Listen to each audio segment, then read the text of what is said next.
Welcome to Inspiring Women. Inspiring Women TV is a program designed to inspire, inform, entertain, enlighten, and empower the 21st century woman. My name is Akudo, and today I have with me a very, very special guest.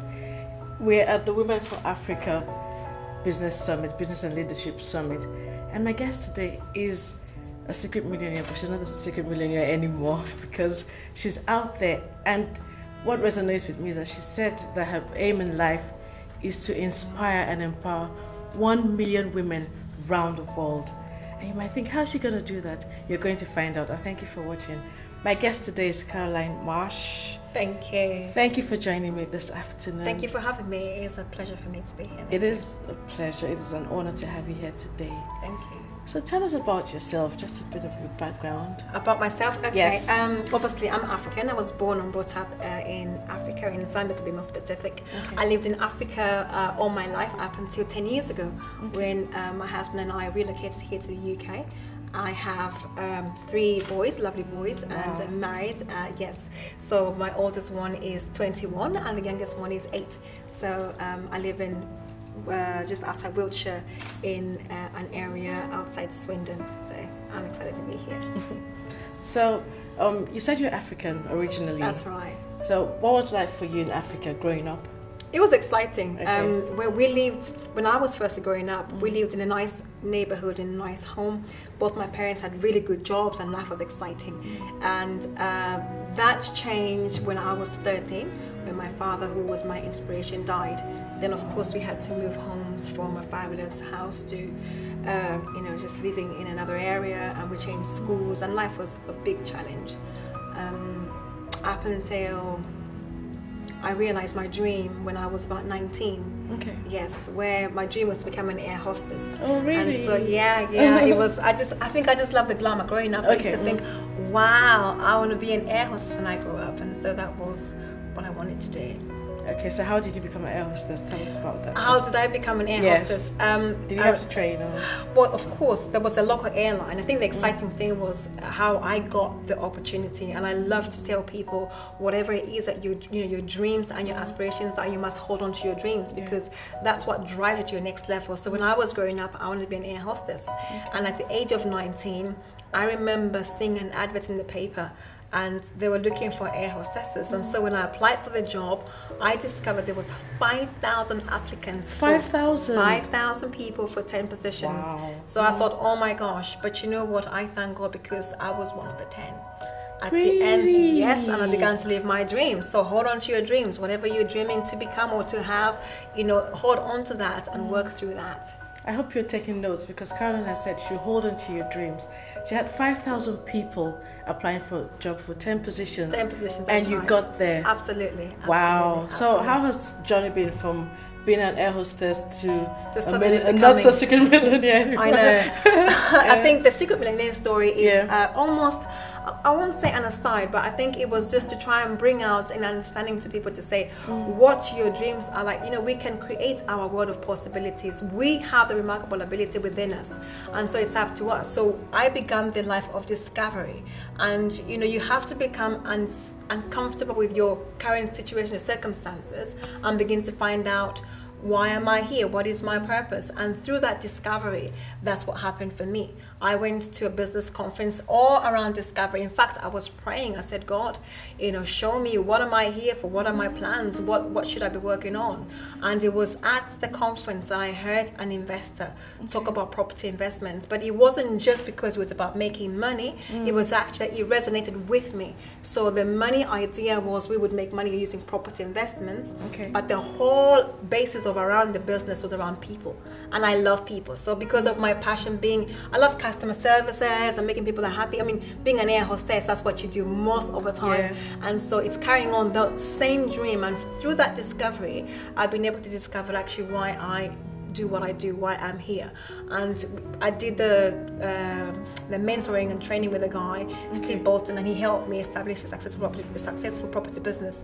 And I think the property business itself was so successful that we had Channel 4 ask us to be on their program. Yes. And for those of you that have never seen the program, it's a Channel 4 program which would take a millionaire undercover into a world of voluntary and community projects. And so you would go in there and make a difference with your own money. So I went to a very deprived area here in the UK called Hostess, and I made a difference there. It was a life-changing thing for me in the sense that I was able to make a difference in a land where people say is a land of opportunity. Now, I'm not disregarding there is an opportunity in England, there is, but also there is levels of deprivation that people don't actually talk about. So you make a difference wherever you are. You don't have to be in the UK, you don't have to be in Africa. Everywhere you are, you make a difference, and that was the whole object. So it's excited me, and in fact, the other reason was they asked me to go as a single mother. Now, I never imagined my life as a single woman because obviously I'm married. However, my mother almost brought us up on her own as a single mother. And I wanted to understand what is life like, you know, as a single parent. And it was through that journey that I discovered, my gosh, it's a hard thing. And I felt for them, and I began to think, you don't judge people. In fact, you try and understand where they're at. Every case is different. So we go out there and make a difference. And that's how I was on the program, The Secret Millionaire, which is a great journey, great journey. So how was the experience for you? It was tough. It was so tough. It was so tough. Right now, if they gave me £1 million, I wouldn't do it. Really? That's interesting. No way. It was just so tough. It was emotionally draining. In just the things that I was going through. I took my son with me, and it was a long journey, the two of us, and seeing the women, the conditions in which they live. And a lot of the times I appreciated Africa. For once, well, not for once, I think that was one of the most times in my life where I thought Africa has got to be appreciated here, because we have one thing that probably this community might not have, that's community. We have such a tight network of people, and I began to think I was isolated. I was out there as a new person in an area and with no great support. So family support. Absolutely. And so that was the key things. And these are mental issues, not so much to do with money. And that was when I began to think, there's more to my life than actually what I'm doing right now. Okay. And then you've said your goal is to inspire 1 million women around the world. Absolutely. How do you intend to do that? That seems like a large goal. It seems like I know. Massive. It looks a massive goal. But you know what? Right now, we're living in a global IT community. That's right. The world has simply become our own oyster, because I was in Zambia, and in the very remote areas, they can actually access a laptop. Now you'd ask, well, how can they do that? Because there is no electricity. One of the guys we're working with here, in fact in Swindon, he's made a solar panel that charges laptops. So we Intel donated some laptops. We took the laptops and the solar panel, and together with that, we're now able to actually have internet connection through buying a dongle. Wow. So everything is possible, and I believe that if you can use that medium, and of course I will travel around, of which I've been doing lately, but travel around and go and see those women. And my idea is to find the people that nobody wants to go to.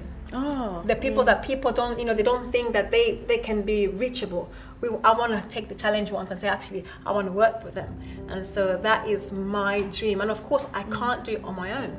I will need other people around me. I need other powerful women to work with me. And so it would be good to collaborate with other people that are doing it already. But I've started already the journey, and it's an exciting program already.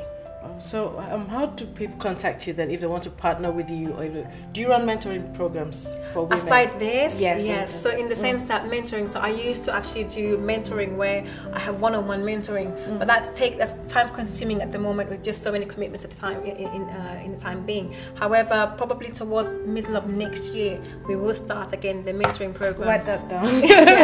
So my email address is www.carolinemarsh.com, and so that address will then send you to my website where you can register or just share interest. And if nothing else, I do write newsletters and emails that are also inspiring, and in fact I give all the tips on how you can run your successful business right from start to actually making it happen. We used to run a training program, we still do, which will resume next year. It's called Concept to Cash in 90 Days. It means we help you take your concept, your idea, your passion, whatever it is, and in 90 days we make sure, can this thing work to them in the marketplace, and give you all the tools and expertise that you need to take on your passion to profits. So when are you looking at running that again? We'll probably look at next year, middle of next year. I can't give an exact date because we're working on 2 other projects at the same time, so I want to be more realistic in how I offer my time available. Okay, so you have lots of projects going on at the same time. Absolutely. So I still work. We're running other charity events, working with schools in Africa and here in the UK. So that's taking up a bit of my time, but also growing my property portfolio. So in doing that, it just means I can only be there, and I have family. I've got to run my own business here, so I need to just manage myself and my time well. And how do you manage your time, your family, your business, your everything marriage? else? Yes, with everything else. Oh, exciting. I love that topic because most women say to me, but I have too many things to do. Yes. I got kids and I got this. Well, so have I. So have I. But the key thing that I learned is having to prioritize your life. Okay. Prioritizing your life, managing your time well. So it's making sure you identify what is your goal for this week, for this month, for this year. And then from there you write down what has to get done to achieve all those key goals. And there you arrange again in what priority order. Everything else documented. So when you wake up Monday morning, you are not surprised with everything else going in a different direction, but actually you're following some key guided ideas or to-dos so that these things will take you to your ultimate goal. So prioritizing is a key area. In fact, mid next year I'll be launching a book specific just for that. So it's not a book, it's actually a planner. So it's a millionaire planner, and basically it helps you, how do you think like a millionaire, how do you plan like a millionaire, how do you get results like a millionaire. So there's lots to look forward to. 2014 is an exciting one, that's right. Yeah, so her website is www.carolinemarsh.com, and I know there's an ebook, a free ebook. That's right. That people can download and get to learn about business secrets of millionaires. Wow, there's so much to learn from you. Are you available for speaking engagements? I am, okay. Yes, I am. But again, I just need to manage myself well. So it depends when and where, then I could be available to come and speak at a different event. Okay, so you're contactable absolutely. So you just go via the website and just, you log in, send me an email from there, and that will be accessed by me. Okay. One final word for a woman who's out there and thinks there's so much more to me, but I'm not maximizing my potential. What word would you give them? How do I fulfill my purpose in life? What would you say to that woman out there? To that woman out there, I would say to you, first of all, understand what it is that you're meant to be doing. Once you find out what you're passionate about, what the idea is, and then now begin to acquire the knowledge. Because without knowledge, it is very easy for you to fail, to be discouraged, and in fact to never achieve. So get all the relevant knowledge that you need. This knowledge will help you in taking you to your next level with your particular business. And above all things, make sure you have a good team of people around you to support you. I'm a businesswoman, but I never made it on my own. I have people around me that have supported me all the way, and that should be your way of thinking. If you can't find anybody else, Google. If you can Google, you will find networks, and networks will help you to your next level. Thank you. Thank you very much for joining us. There's so much to learn from Caroline. Go to her website on www.carolinemarsh.com, and thank you for joining us on Inspiring Women TV. Thank you very much for having me. It's been a pleasure, and I do wish you success as well. Thank you very much. Thank you.